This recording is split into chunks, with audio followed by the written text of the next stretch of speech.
Hello nursing officers, welcome back to my channel Punjab nursing officers. ਅੱਜ ਦੀ video ਵਿੱਚ ਅਸੀਂ Baba Faridkot university of health sciences ਦੇ ਪ੍ਰੀਵੀਅਸ ਈਅਰ ਕੁਐਸਚਨ ਡਿਸਕਸ ਕਰਾਂਗੇ। ਕੁਝ ਕੁਐਸਚਨ ਆਪਾਂ ਪ੍ਰੀਵੀਅਸ ਵੀਡੀਓ ਵਿੱਚ ਡਿਸਕਸ ਕਰ ਲਏ ਨੇ, ਸੋ ਜਿਹੜੇ ਨਿਊ ਸਬਸਕ੍ਰਾਈਬਰ ਨੇ ਉਹ ਸਾਡੀ ਪਿਛਲੀ ਵੀਡੀਓਜ਼ ਦੇਖ ਸਕਦੇ ਆ। ਸੋ ਚੱਲਦੇ ਆ ਆਪਾਂ ਅੱਜ ਦੇ ਕੁਐਸਚਨ ਤੇ। A nurse priority related to client who is experience clinical manifestation of borderline personality disorder should be to option A, set limits when the client exhibit threats of self-damaging behavior, option B, employ behavior modification using covert technique, option C, increase therapeutic communication when the client exhibit intrusiveness, option D, engage in one-to-one discussion about the childhood experience। So question ਵਿੱਚ ਕੀ ਗਿਆ ਹੈ, patient ਹੈ ਸਾਡੇ ਕੋਲ ਜਿਹੜਾ ਕੀ ਹੈ ਬਾਰਡਰਲਾਈਨ personality disorder ਦਾ। ਉਸ ਵਿੱਚ ਸਾਡੀ ਪ੍ਰਾਇੋਰਟੀ ਇੰਟਰਵੈਂਸ਼ਨ ਕਿਹੜੀ ਹੋਏਗੀ। ਸੋ ਸਾਨੂੰ ਪਤਾ ਹੋਣਾ ਚਾਹੀਦਾ ਬਾਰਡਰਲਾਈਨ ਪਰਸਨੈਲਿਟੀ ਡਿਸਆਰਡਰ ਕੀ ਹੁੰਦਾ ਹੈ। ਇੱਕ ਪਰਸਨੈਲਿਟੀ ਡਿਸਆਰਡਰ ਦੀ ਟਾਈਪ ਹੈ ਜਿਹੜੀ ਕਿ ਕਲਾਸ C ਕਲਸਟਰ ਵਿੱਚ ਆਉਂਦੀ ਹੈ। ਸੋ ਕਲਾਸ ਕਿਹੜੀ ਹੈ ਦੀ cluster C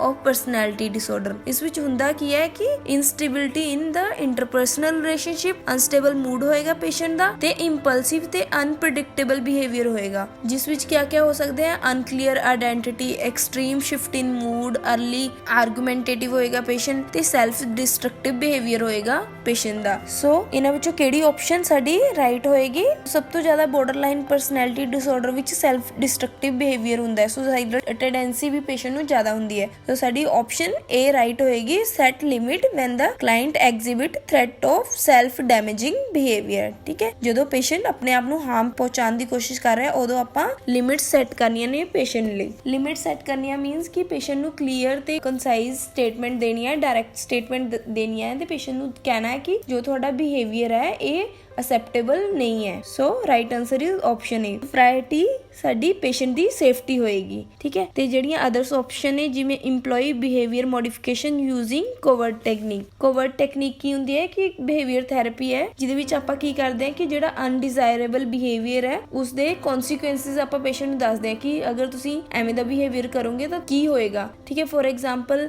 patient over eating ਕਰ ਰਿਹਾ ਹੈ ਤਾਂ ਉਸ ਨੂੰ ਆਪਾਂ ਇਮੇਜਿਨ ਕਰਾਵਾਂਗੇ ਕਿ ਅਗਰ ਤੁਸੀਂ ਜ਼ਿਆਦਾ ਓਵਰ ਈਟਿੰਗ ਕਰੋਗੇ ਤਾਂ ਇਸ ਦੇ ਕੌਨਸੀਕੁਐਂਸਿਸ ਕੀ ਹੋਣਗੇ। ਠੀਕ ਹੈ, ਅਨਪਲੇਜ਼ਰੇਬਲ ਰਿਜ਼ਲਟ ਕੀ ਹੋਣਗੇ। ਸੋ ਅਨਪਲੇਜ਼ਰੇਬਲ ਰਿਜ਼ਲਟ ਹੋਣਗੇ ਜਿਵੇਂ ਕਿ ਪੇਸ਼ੈਂਟ ਨੂੰ ਵੋਮਿਟਿੰਗ ਹੋਏਗੀ।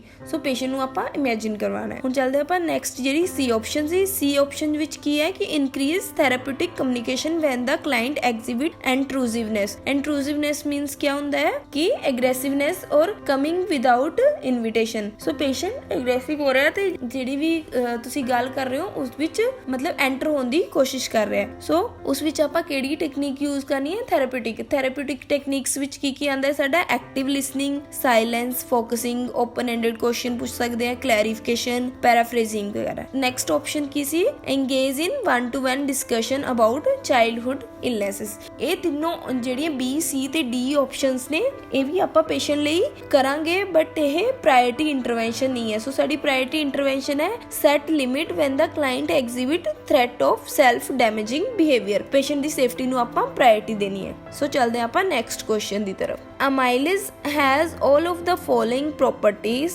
except option A, it break down starch into sugar, option B, it cleaves protein into amino acids, option C, it is component of human saliva, option D, high serum level may indicate pancreatic inflammation। Question की कह रहा है कि amylase ਦੀਆਂ ਕਿਹੜੀਆਂ properties ਨੇ ਤੇ ਇਹਨਾਂ ਵਿੱਚੋਂ ਕਿਹੜੀ amylase ਦੀ ਪ੍ਰੋਪਰਟੀ ਨਹੀਂ ਹੈ। ਸੋ amylase ਹੈ ਕਿ amylase ਇੱਕ ਡਾਈਜੈਸਟਿਵ ਐਂਜ਼ਾਈਮ ਹੈ। ਇਹ ਕਿੱਥੋਂ ਸਿਕਰੀਟ ਹੁੰਦਾ ਹੈ, amylase ਸਿਕਰੀਟ ਹੁੰਦਾ ਹੈ ਸਲਾਈਵਰੀ ਗਲੈਂਡ ਤੋਂ ਤੇ ਪੈਨਕ੍ਰੀਆਸ ਤੋਂ। ਜੋ ਸਲਾਈਵਰੀ ਗਲੈਂਡ ਸਿਕਰੀਟ ਕਰਦੇ ਨੇ ਉਸ ਨੂੰ ਆਪਾਂ ਸਲਾਈਵਰੀ amylase ਬੋਲਦੇ ਆ, ਤੇ ਪੈਨਕ੍ਰੀਆਸ ਸਿਕਰੀਟ ਕਰਦਾ ਹੈ ਉਸ ਨੂੰ ਆਪਾਂ ਪੈਨਕ੍ਰੀਆਟਿਕ amylase ਬੋਲਦੇ ਆ। ਜੋ amylase ਹੁੰਦਾ ਹੈ ਉਹਦਾ ਕੰਮ ਕੀ ਹੁੰਦਾ ਹੈ, ਇਹ ਜੋ ਕੰਪਲੈਕਸ ਕਾਰਬੋਹਾਈਡਰੇਟ ਲਾਈਕ ਸਟਾਰਚ ਹੁੰਦਾ ਹੈ ਉਸ ਨੂੰ ਕਨਵਰਟ ਕਰਦਾ ਹੈ ਸਿੰਪਲ ਸ਼ੂਗਰਸ ਦੇ ਵਿੱਚ, ਡਾਈਸੈਕਰਾਈਡ ਜਿਸ ਨੂੰ ਆਪਾਂ ਬੋਲਦੇ ਹਾਂ ਡਾਈਸੈਕਰਾਈਡ, ਸੁਕਰੋਜ਼, ਮਾਲਟੋਜ਼ ਵਗੈਰਾ ਚ। ਠੀਕ ਹੈ, ਜੋ ਕੰਪਲੈਕਸ ਕਾਰਬੋਹਾਈਡਰੇਟ ਮੀਨਸ ਸਟਾਰਚ ਹੁੰਦਾ ਹੈ ਉਸ ਨੂੰ ਸ਼ੂਗਰ ਚ ਕਰਦਾ ਹੈ। ਠੀਕ ਹੈ, ਕਨਵਰਟ। ਸੋ ਹੁਣ ਚੱਲਦੇ ਆਪਾਂ ਆਪਸ਼ਨ ਦੀ ਤਰਫ। ਸਾਡੀ ਪਹਿਲੀ ਆਪਸ਼ਨ ਕੀ ਸੀ,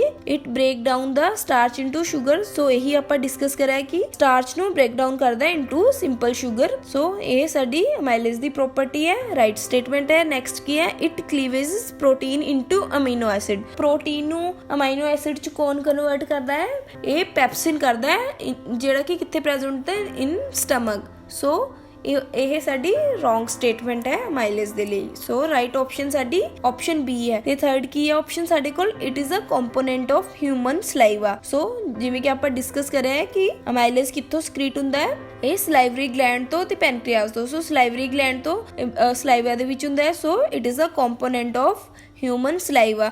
ਸੋ ਇਸੇ ਕਰਕੇ ਹੀ ਜੋ ਕਾਰਬੋਹਾਈਡਰੇਟ ਦੀ ਮੈਟਾਬੋਲਿਜ਼ਮ ਹੈ ਉਹ ਮਾਊਥ ਤੋਂ ਹੀ ਸਟਾਰਟ ਹੋ ਜਾਂਦੀ ਹੈ। ਨੈਕਸਟ ਕੀ ਹੈ ਆਪਸ਼ਨ ਡੀ, ਹਾਈ ਲੈਵਲ ਮੇ ਇੰਡੀਕੇਟ ਪੈਨਕ੍ਰੀਆਟਿਕ ਇਨਫਲੇਮੇਸ਼ਨ। ਸੋ ਅਮਾਈਲੇਜ਼ ਇੱਕ ਡਾਇਗਨੋਸਟਿਕ ਪਰਪਸ ਲਈ ਵੀ ਯੂਜ਼ ਕੀਤਾ ਜਾਂਦਾ ਹੈ ਕਿ ਐਕਿਊਟ ਔਰ ਕ੍ਰੋਨਿਕ ਪੈਨਕ੍ਰੀਆਟਾਈਟਿਸ ਵਾਸਤੇ ਇਹਦਾ ਲੈਵਲ ਦੇਖਿਆ ਜਾਂਦਾ ਹੈ। ਸੋ ਸਾਡੀ ਰਾਈਟ ਆਪਸ਼ਨ ਕਿਹੜੀ ਹੋਈ ਇਹਨਾਂ ਵਿੱਚੋਂ ਕਿਹੜੀ ਪ੍ਰੋਪਰਟੀ ਨਹੀਂ ਹੈ ਅਮਾਈਲੇਜ਼ ਦੀ, option B, it cleaves protein into amino acid. So protein to amino acid ਕੌਣ ਕਰਦਾ ਹੈ, ਅਮਾਈਲੇਜ਼ ਨਹੀਂ ਕਰਦਾ, ਇਹ ਕਰਦਾ ਹੈ ਬਾਏ ਪੈਪਸਿਨ ਹੁੰਦੀ ਹੈ ਜੋ ਕਿ ਸਟਮਕ ਵਿੱਚ ਹੁੰਦੀ ਹੈ। ਚੱਲਦੇ ਆਪਾਂ ਨੈਕਸਟ ਕੁਐਸਚਨ ਦੀ ਤਰਫ। ਨੈਕਸਟ ਕੁਐਸਚਨ ਹੈ, a patient who is psychotic has just seriously cut his throat with a plastic knife after hearing voices telling him to kill himself in this fashion and mention the priority wise nursing goal to consider. Option A, the patient will not harm self. Option B, the patient will be free of auditory hallucination. Option C,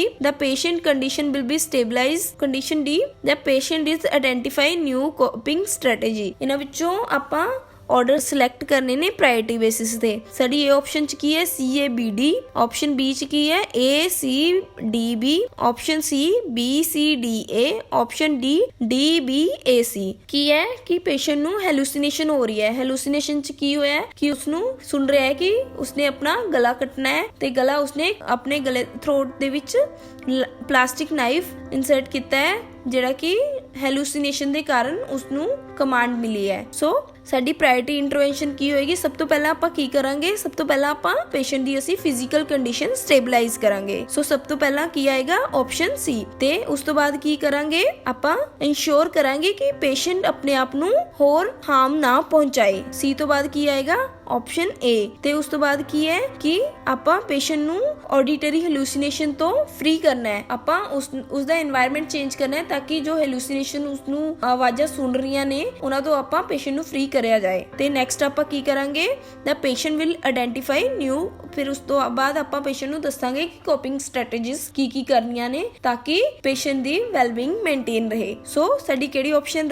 right ਹੋਈ, CABD। Option A is right answer. ਚਲਦੇ ਆਪਾਂ next question ਦੀ ਤਰਫ। Next question ਹੈ, the nurse is caring for a patient post operatively who develops sinus tachycardia. Which of the following intervention should the nurse perform? Option A, apply warm blanket. Option B, administer atropine sulfate. Option C, position the patient in left lateral position. Option D, manage the patient anxiety. So ਸਾਨੂੰ question ਵਿੱਚ ਕੀ information ਦਿੱਤੀ ਗਈ ਹੈ ਕਿ ਇੱਕ post operative patient ਹੈ ਜਿਸ ਨੂੰ ਸਾਈਨਸ ਟੈਕੀਕਾਰਡੀਆ ਹੋ ਰਿਹਾ ਹੈ। ਸੋ ਇਹਨਾਂ ਵਿੱਚੋਂ ਕਿਹੜੀ ਇੰਟਰਵੈਂਸ਼ਨ ਯੂਜ਼ ਕਰਾਂਗੇ। ਸਾਈਨਸ ਟੈਕੀਕਾਰਡੀਆ ਹੈ ਕਿ ਰੈਗੂਲਰ ਕਾਰਡਿਕ ਰਿਦਮ ਹੁੰਦਾ ਹੈ ਜਿਸ ਕੀ ਹੁੰਦਾ ਹੈ ਕਿ ਹਾਰਟ ਬੀਟ ਹੈ ਜਿਹੜੀ ਫਾਸਟ ਹੋ ਜਾਂਦੀ ਹੈ। ਇਹ ਇੱਕ ਕਾਮਨ ਫਿਜ਼ੀਓਲੋਜੀਕਲ ਰਿਸਪੌਂਸ ਹੈ ਟੂ ਸਟ੍ਰੈਸ, ਐਕਸਰਸਾਈਜ਼, ਫੀਵਰ ਔਰ ਡੀਹਾਈਡਰੇਸ਼ਨ। ਸੋ ਇਹਨਾਂ ਵਿੱਚੋਂ ਸਾਡੀ ਕਿਹੜੀ ਆਪਸ਼ਨ ਰਾਈਟ ਹੋਏਗੀ, ਜਿਹੜਾ ਪੋਸਟ ਆਪਰੇਟਿਵ ਪੇਸ਼ੈਂਟ ਹੈ ਉਸ ਵਿੱਚ ਮੇਬੀ ਐਂਜ਼ਾਈਟੀ ਹੈ। ਸੋ option D is right answer, manage ਦਾ ਪੇਸ਼ੈਂਟ ਐਂਜ਼ਾਈਟੀ। ਜੋ ਸਾਈਨਸ ਟੈਕੀਕਾਰਡੀਆ ਹੈ ਉਸ ਵਿੱਚ ਬੇਸਿਕਲੀ ਜ਼ਿਆਦਾ ਕੋਈ ਇੰਟਰਵੈਂਸ਼ਨ ਕਰਨ ਦੀ ਲੋੜ ਨਹੀਂ ਹੁੰਦੀ ਹੈ ਕਿਉਂਕਿ ਜਦੋਂ ਵੀ ਆਪਾਂ ਸਟ੍ਰੈਸਰ ਜਾਂ ਐਕਸਰਸਾਈਜ਼ ਜਾਂ ਮਤਲਬ ਪੇਸ਼ੈਂਟ ਰੈਸਟ ਤੇ ਆਏਗਾ ਉਹ ਬਿਲਕੁਲ ਠੀਕ ਹੋ ਜਾਏਗਾ। ਜਦੋਂ ਵੀ ਸਟ੍ਰੈਸ ਰਿਲੀਵ ਹੋਏਗੀ ਜਾਂ ਐਂਜ਼ਾਈਟੀ ਰਿਲੀਵ ਹੋਏਗੀ ਤਾਂ ਪੇਸ਼ੈਂਟ ਦੀ ਕੰਡੀਸ਼ਨ ਸਟੇਬਲ ਹੋ ਜਾਏਗੀ। Option D is right answer. ਜਿਹੜੀਆਂ ਇਹਦੀਆਂ ਬਾਕੀ ਆਪਸ਼ਨਸ ਨੇ ਜਿਵੇਂ ਕਿ ਆਪਸ਼ਨ A ਉਹ ਕਿਉਂ ਗਲਤ ਹੈ ਕਿਉਂਕਿ ਅਪਲਾਈ ਵਾਰਮ ਬਲੈਂਕਟ, ਜਦੋਂ ਆਪਾਂ ਪੇਸ਼ੈਂਟ ਨੂੰ ਵਾਰਮ ਕਰਾਂਗੇ ਤਾਂ ਉਸ ਦੇ ਨਾਲ ਕੀ ਹੋਏਗਾ, ਟੈਂਪਰੇਚਰ ਇਨਕਰੀਜ਼ ਹੋਏਗਾ ਜਿਸ ਨਾਲ ਹੋਰ ਵੀ ਜ਼ਿਆਦਾ ਪਲਸ ਰੇਟ ਇਨਕਰੀਜ਼ ਹੋਏਗੀ ਜਿਵੇਂ ਕਿ ਫੀਵਰ ਚ ਹੁੰਦੀ ਹੈ। ਨੈਕਸਟ ਕੀ ਹੈ, ਆਪਸ਼ਨ B, ਐਡਮਿਨਿਸਟਰ ਐਟ੍ਰੋਪਿਨ ਸਲਫੇਟ। ਸੋ ਆਪਾਂ ਨੂੰ ਪਤਾ ਹੈ ਕਿ ਐਟ੍ਰੋਪਿਨ ਦਾ ਕੰਮ ਕੀ ਹੈ, ਐਟ੍ਰੋਪਿਨ ਦਾ ਕਾਰਡੀਓਵੈਸਕੂਲਰ ਸਿਸਟਮ ਤੇ ਇਫੈਕਟ ਹੁੰਦਾ ਹੈ ਕਿ ਇਹ ਹਾਰਟ ਰੇਟ ਇਨਕਰੀਜ਼ ਕਰਦਾ ਹੈ। ਸੋ ਪਹਿਲਾਂ ਹੀ ਪੇਸ਼ੈਂਟ ਦੀ ਹਾਰਟ ਰੇਟ ਇਨਕਰੀਜ਼ ਹੈ ਤੇ ਆਪਾਂ ਹੋਰ ਐਟ੍ਰੋਪਿਨ ਦਵਾਂਗੇ ਤਾਂ ਬਹੁਤ ਜ਼ਿਆਦਾ ਹੋ ਜਾਏਗੀ। ਇਹ ਵੀ ਆਪਸ਼ਨ ਸਾਡੀ ਰੋਂਗ ਹੋ ਗਈ। ਨੈਕਸਟ ਕੀ ਹੈ, position the patient in left lateral position. Patient position depend ਕਰਦੀ ਹੈ ਕਿ ਪੇਸ਼ੈਂਟ ਦੀ ਸਰਜਰੀ ਕਿਹੜੀ ਹੋਈ ਹੈ, ਮੇਬੀ ਉਹਦੀ ਐਬਡੋਮੀਨਲ ਜਾਂ ਲੈਪਰੋਟਮੀ ਵਗੈਰਾ ਹੋਈ ਹੈ। ਸੋ ਉਸਨੂੰ ਆਪਾਂ ਪੋਜੀਸ਼ਨ ਅਕੋਰਡਿੰਗ ਟੂ ਸਰਜਰੀ ਦਿੰਦੇ ਹਾਂ। ਸੋ ਸਾਡੀ ਰਾਈਟ ਆਪਸ਼ਨ ਕਿਹੜੀ ਹੋਈ, ਮੈਨੇਜ ਦਾ patient patient anxiety. Option D is right answer. हुण चलदे आपां नेक्स्ट क्वेश्चन दी तरफ। The nurse administer which of the following prescribe drug for a purpose of relieving both the positive and negative clinical manifestation of schizophrenia. Option A selective serotonin reuptake inhibitor. Option B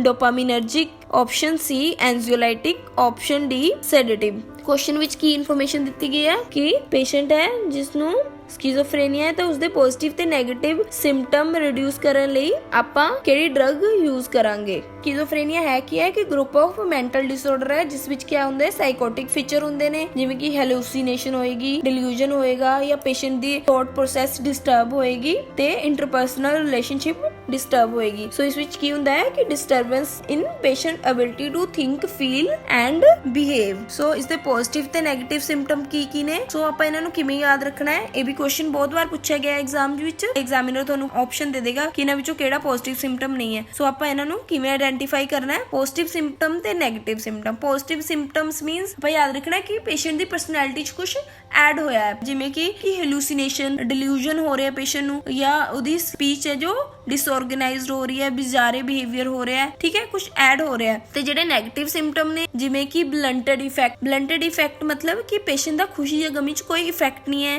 poverty of thoughts ने ਉਹ ਵੀ ਘਟ ਗਏ ਨੇ patient ਦੇ। So loss of motivation कि patient ਨੂੰ motivation ही नहीं हो रही है ਤੇ इनएबिलिटी टू एक्सपीरियंस प्लेजरेबल और जॉय जिसनों ਆਪਾਂ ਬੋਲਦੇ ਆ ਐਨਾਡੋਨੀਆ। मतलब पेशेंट ਦੀ ਕੁਝ ਪਰਸਨੈਲਿਟੀ ਚੋਂ ਡਿਕਰੀਜ਼ ਹੋਇਆ ਹੈ, ਠੀਕ ਹੈ। ਜਿਵੇਂ ਕਿ ਪਹਿਲਾਂ ਕੀ ਸੀਗਾ ਕਿ ਖੁਸ਼ੀ ਗਮੀ पेशेंट ਫੀਲ ਕਰ ਪਾ ਰਿਹਾ ਸੀ, ਬਟ ਨੈਗੇਟਿਵ ਸਿੰਪਟਮ ਚ ਕੀ ਹੋਇਆ ਕਿ ਬਲੰਟਡ ਇਫੈਕਟ ਹੋ ਗਿਆ, ਜਿਵੇਂ ਕਿ ਡਿਪਰੈਸ਼ਨ ਚ ਹੁੰਦਾ ਹੈ। ਇਹ ਆਪਾਂ ਯਾਦ ਰੱਖਣਾ ਹੈ, ਪੋਜ਼ਿਟਿਵ ਤੇ ਨੈਗੇਟਿਵ ਸਿੰਪਟਮ। ਸੋ ਹੁਣ ਚੱਲਦੇ ਆਪਾਂ ਕੁਐਸਚਨ ਦੀ ਤਰਫ। क्वेश्चन विच की है कि पॉजिटिव ते नेगेटिव सिम्पटम रिड्यूस करन लई आपां किहड़े ड्रग दिंदे आ। सो इहदा राइट आंसर है option A selective serotonin reuptake inhibitor. एक एंटी डिप्रेसेंट दी टाइप है जेहड़ी कि स्किज़ोफ्रेनिया दे जो डिप्रेसिव सिम्पटम हुंदे ने या नेगेटिव सिम्पटम हुंदे ने उन्हां नूं घट करन लई यूज हुंदी है। बाकी ऑप्शन वल भी डिस्कस करदे आ। सो डोपामिनर्जिक एजेंट ड्रग्स हुंदियां डोपामिन एगोनिस्ट हुंदियां ने। डोपामिन एगोनिस्ट मतलब सेम।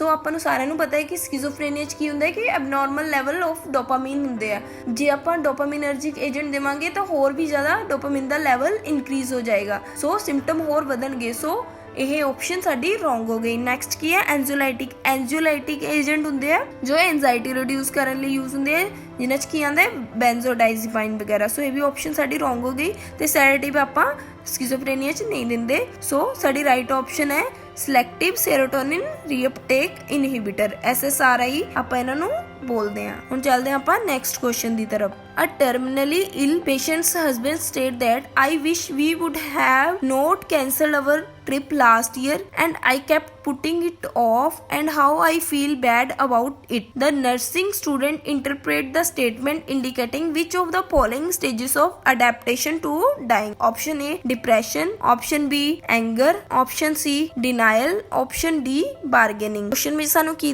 statement ਦਿੱਤੀ ਗਈ ਹੈ ਕਿ ਇੱਕ terminally ill patient ਹੈ means ਕਿ near to dying पेशेंट है, उसका हस्बैंड की स्टेटमेंट दे रहा है कि काश मैं प्रीवियस ईयर्स ते जो भी ट्रिप कैंसल कीते सी ना कीते हुंदे। सो मैनू हुण बैड फील हो रहा है। सो ये स्टेटमेंट की इंडिकेट करदी है, ये स्टेटमेंट की इंडिकेट करदी है option A depression. So patient जो भी पेशेंट दा हस्बैंड है वो फील कर रहा है डिप्रेशन। सो आपां नू पता है कि ग्रीफ दी 5 स्टेजेस हुंदियां ने जिसनू आपां किवें याद रखना है DABDA DABDA। First D stand for denial, then A stand for anger and B stand for bargaining and D stand for depression, A stand for acceptance। ਜਿਹੜਾ ਕਿ previous year Baba Faridkot university of health sciences ਨੇ ਇੱਕ question ਲਿਆ ਸੀ 2022 ਵਿੱਚ, ਜਿਸ ਵਿੱਚ ਉਹਨਾਂ ਨੇ ਇਸ ਦੀ ਸੀਕੁਐਂਸ ਪੁੱਛੀ ਸੀ। ਸੋ ਆਪਾਂ ਨੇ ਸੀਕੁਐਂਸ ਕਿਵੇਂ ਯਾਦ ਰੱਖਣੀ ਹੈ ਡਾਬਡਾ ਦੇ ਨਾਲ। ਇਸ ਕੁਐਸਚਨ ਦਾ ਰਾਈਟ ਆਨਸਰ ਹੈ ਆਪਸ਼ਨ A ਡਿਪਰੈਸ਼ਨ। ਸੋ ਇਹ ਸੀ ਅੱਜ ਦੇ ਕੁਐਸਚਨ ਜਿਹੜੇ ਕਿ ਐਗਜ਼ਾਮ ਪੁਆਇੰਟ ਆਫ ਵਿਊ ਨਾਲ ਬਹੁਤ ਇੰਪੋਰਟੈਂਟ ਨੇ। ਸੋ ਮਿਲਾਂਗੇ ਆਪਣੀ ਨੈਕਸਟ ਵੀਡੀਓ ਵਿੱਚ। ਚੈਨਲ ਸਬਸਕ੍ਰਾਈਬ ਕਰੋ, ਲਾਈਕ ਕਰੋ, ਸ਼ੇਅਰ ਕਰੋ, ਕਮੈਂਟ ਕਰੋ। Thank you.